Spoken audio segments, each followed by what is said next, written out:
Salut, je vais vous parler du film La fille du train, une sorte de thriller psychologique assez particulier. Moi j'ai aimé, mais ça plaira pas à tout le monde. C'est un film où l'intrigue est assez intéressante et il y a surtout un rebondissement qui arrive un petit peu avant la fin et qui va nous retourner un petit peu le cerveau. C'est vrai qu'avant on peut un petit peu s'ennuyer, avoir du mal à comprendre, mais moi personnellement j'ai beaucoup aimé le côté suspense et rebondissement présent dans ce film, qui nous raconte l'histoire de Rachel.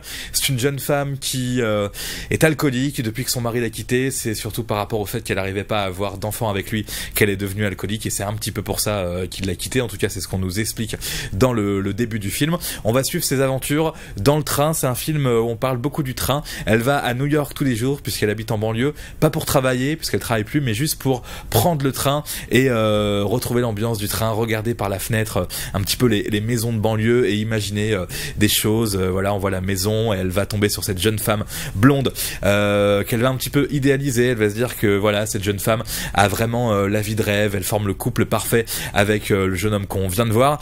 Sauf qu'un jour cette jeune femme disparaît et là Rachel va pas comprendre pourquoi. Enfin, elle va un petit peu comprendre pourquoi, parce que je vais pas vous dévoiler le truc, mais en tout cas elle va un petit peu comprendre pourquoi. Elle va vouloir savoir pourquoi elle a disparu et qui l'a fait disparaître.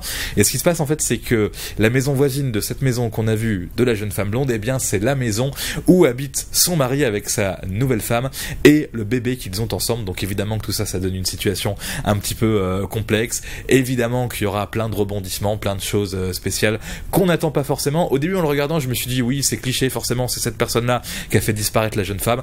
Et en fait, j'avais tout faux. Donc finalement, j'ai réussi à être un petit peu bluffé, même si on a fait mieux au niveau du bluff au cinéma.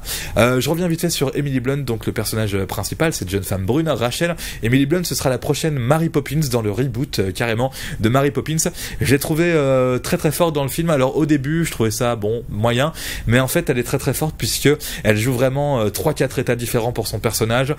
Quand elle est alcoolique, sur là ce qu'on a vu, on voit aussi des flashbacks avant, quand elle va bien, au moment où elle commence à partir dans l'alcoolisme, au moment où elle est un petit peu entre les deux. Et donc franchement à chaque fois c'est un jeu différent, c'est un délire complètement différent, on la reconnaît pas, comme quoi l'alcool aussi métamorphose, fait une métamorphose physique et psychologique sur les gens.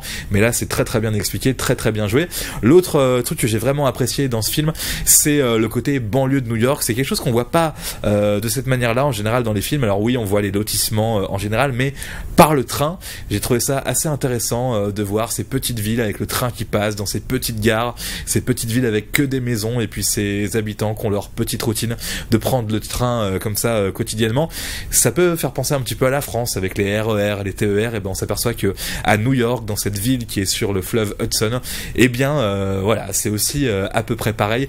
Et le film évidemment se sert beaucoup de l'outil train pour exister, essayer de faire quelque chose assez intéressant. Donc je le redis, ça plaira pas à tout le monde. Certains trouveront ça vraiment chiant, lent, pas rythmé. Moi j'ai trouvé ça cool grâce au rebondissement. Il faut dire aussi que c'est assez bien filmé. Il y a il y a une manière de mettre tout ça en scène par rapport à la routine du train de la banlieue qui est assez bien foutu.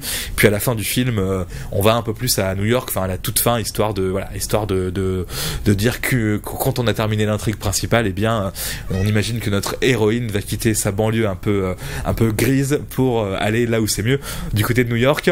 Voilà, je pense que j'ai quasiment tout dit sur ce film. La fille du train, tout simplement.